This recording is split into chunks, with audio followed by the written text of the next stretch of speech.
If you don't like the icons of iOS 26, this clear type display, and you want the old ones back, this is how you do it. Just tap and hold anywhere on the screen. You can tap and hold in an empty spot and then tap on Edit and then Customize, or you can even tap and hold on an app, then tap on Edit Home Screen, and then tap on Edit, and then tap on Customize. So there's a couple ways to get here. Once you're here, we see some customization options pop up. The one we want to go back to if you want the original colors back is default. And you see our apps are instantly back to pretty close to what they were before iOS 26. There are 3 other settings that you can mess around with, and you're going to have to turn these off and on in various combinations to figure out which look you like. So let's go to the Settings app. The first one I'll show you is under Display and Brightness. Here it says Liquid Glass.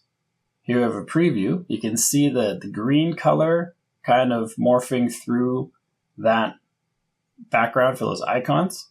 Looks like it's glass or liquid glass. You can also make it tinted so it doesn't happen, which is more like previous iOS versions. So you can change these back and forth to pick the one that you like. And then you can also, that's one of the options you got to tweak.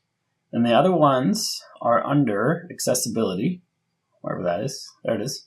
Go down to Display and Text Size, and Reduce Transparency and Increase Contrast are 2 others that you're going to want to try. So you're going to want to turn on just Increase Contrast with the tint option we saw just a minute ago, only Reduce Transparency with the tint option, or turn on all 3. And then as you're doing this, go back to your apps and see how they look, because they're going to change a little bit. The biggest change will be from the first setting we did where we customized the app appearance to be back to this kind of colorful display. But then these other smaller settings will tweak it a little bit.